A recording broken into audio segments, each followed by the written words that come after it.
Assalamualaikum warahmatullahi wabarakatuh. Kami dari kelompok 8 akan mempresentasikan mengenai bab 9 tentang ekuitas merek.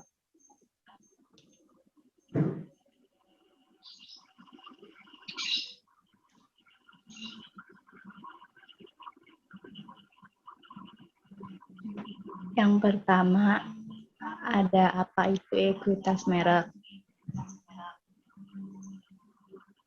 Ekuitas merek adalah seperangkat aset dan keterpercayaan merek yang terkait dengan merek tertentu.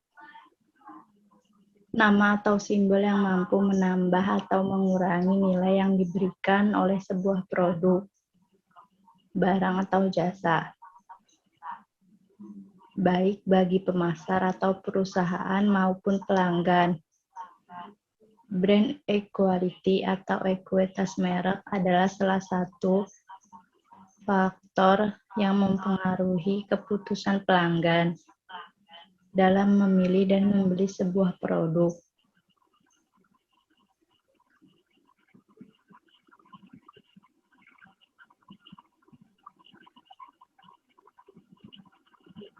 Ekuitas merek menurut para ahli.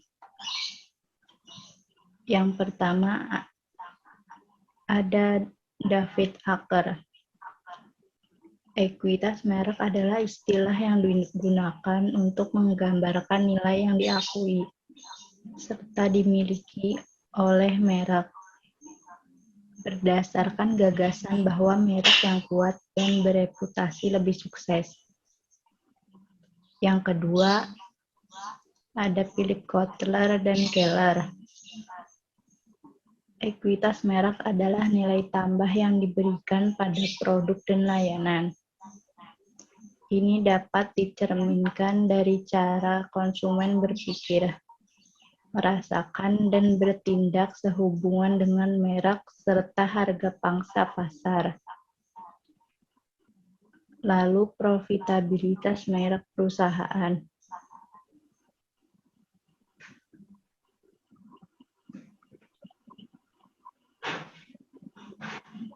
Selanjutnya ada pengaruh merek dalam bisnis.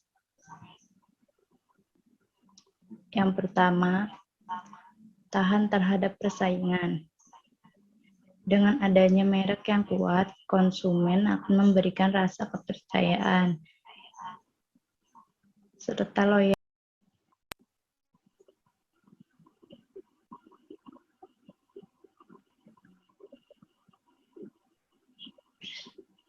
Merek yang memiliki kekuatan besar tidak perlu terlalu khawatir dengan persaingan bisnis karena sudah memiliki pelanggan yang setia. Yang kedua, tidak risau menaikkan harga. Merek yang dikenal memiliki kualitas baik akan selalu menjadi pilihan masyarakat, meskipun adanya kenaikan harga produk.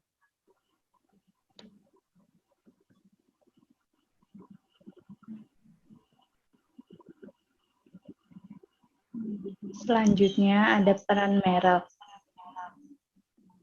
Bagi konsumen, mengidentifikasikan sumber dan memungkinkan konsumen menurut tanggung jawab atas kinerja dan menyederhanakan pengambilan keputusan dan mengurangi resiko. Bagi perusahaan, menyederhanakan penanganan dan penelusuran produk,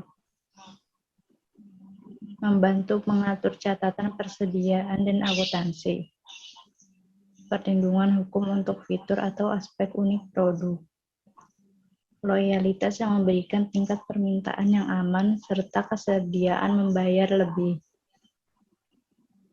Dan terakhir, mengamankan keunggulan kompetitif.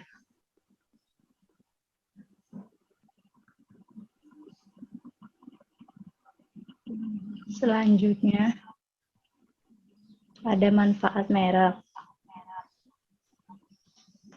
Sebagai media untuk mengidentifikasikan asal keberadaan produk, meminimalisir biaya dalam proses pengambilan keputusan pembelian, sebagai bentuk komitmen oleh produsen pembuat produk kepada pengguna melalui produk yang dihasilkan. Brand dapat digunakan sebagai simbol pembeda. Brand sebagai tanda kualitas. Dengan adanya brand, maka mengurangi risiko. Dan terakhir, sebagai bentuk pertanggungjawaban oleh produsen bagi konsumen.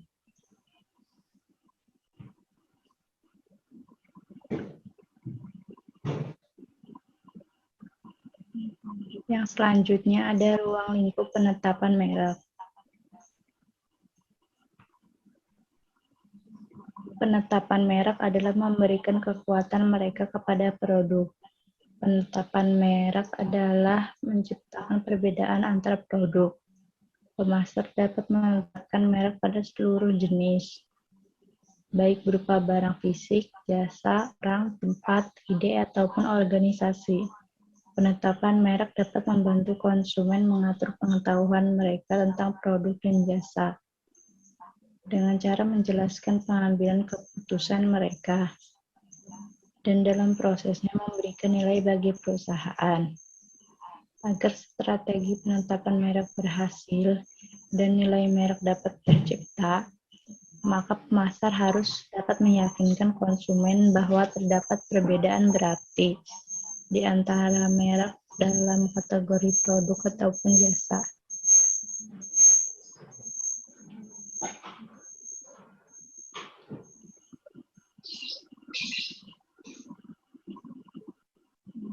Selanjutnya, ada kapabilitas dan filosofi dari penetapan merek. Pengetahuan pelanggan, pandangan jangka panjang, inovasi produk, strategi kualitas, strategi perluasan merek, strategi multi merek, pelopor komunikasi, tenaga penjualan agresif, efisiensi dan pemangkasan biaya, dan sistem manajemen merek.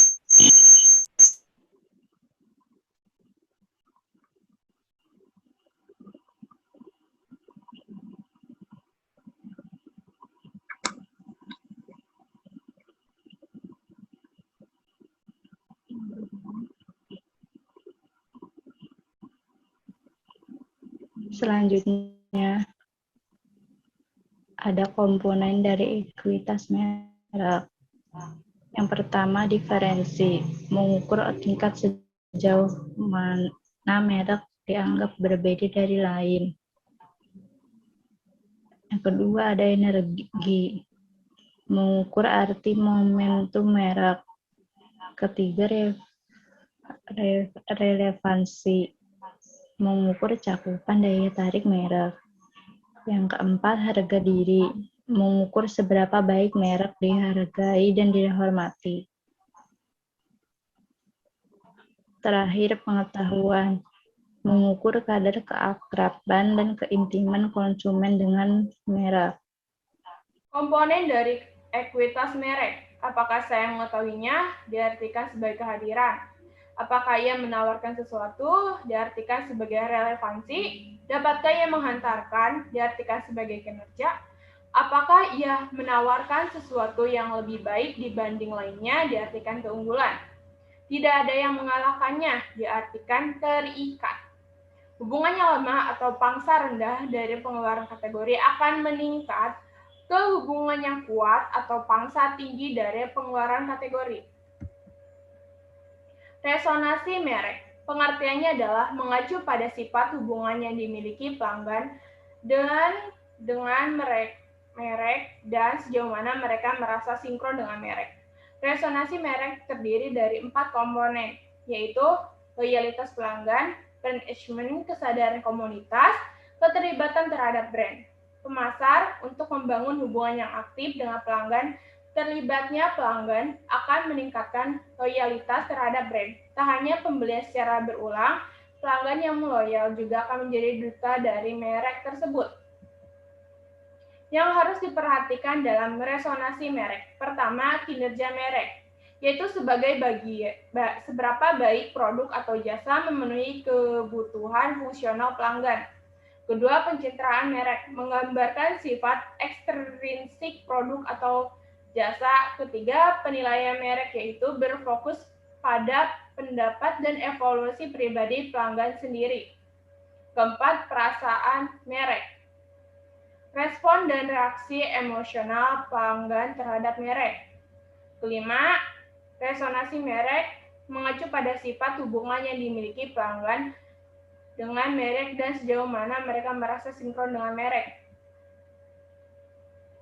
Elemen merek. Elemen merek adalah alat pemberi nama dagang yang mengidentifikasikan dan mendiferensiasikan merek, yaitu logo, lambang, karakter, slogan, lagu, dan lain-lain. Kriteria pilihan elemen merek yaitu pertama dapat diingat, kedua berarti, ketiga dapat disukai, keempat dapat ditransfer, kelima dapat disesuaikan, keenam dapat dilindungi. Pendekatan program pembangunan merek.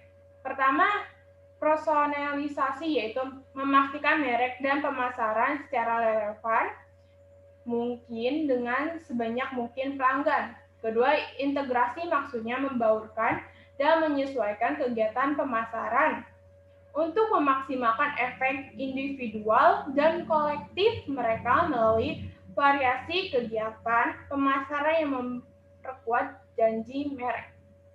Ketiga, internalisasi merupakan kegiatan dan proses yang membantu memberikan informasi dan menginspirasi karyawan.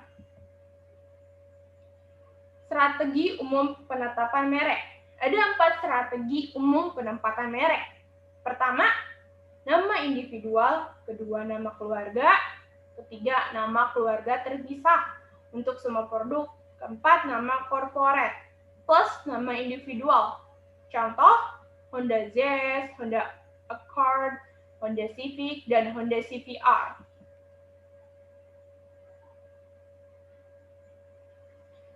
Peluasan merek. Keunggulan peluasan merek, pertama meningkatkan peluang keberhasilan produk baru, efek umpan balik yang positif. Kekurangan peluasan merek, dilusi merek, kanibalisasi merek induk, kehilangan peluang menciptakan merek baru dengan citra unik dan ekuitasnya sendiri. Portofolio merek, kumpulan semua merek dan lini merek yang ditawarkan perusahaan tertentu untuk dijual dalam satu kategori atau skema tertentu. Peran khusus sebagai bagian dari portofolio.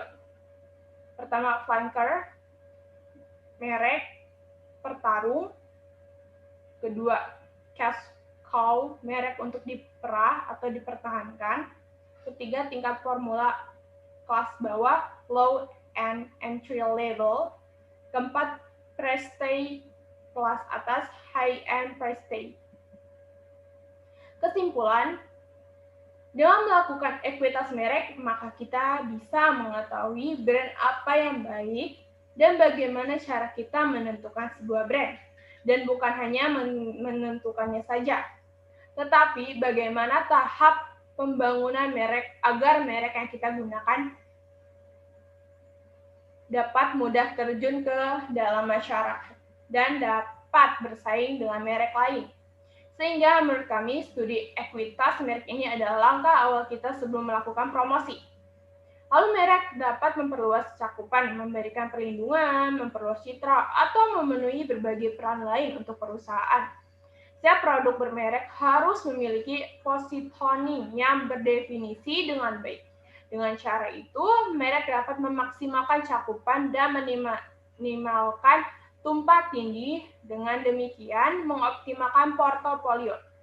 Ekuitas pelanggan adalah konsep lengkap untuk ekuitas merek yang mencerminkan jumlah nilai seumur hidup dari semua pelanggan untuk suatu merek. Sekian dari kami, mohon lebihnya kurang lebihnya mohon maaf. Wassalamualaikum warahmatullahi wabarakatuh.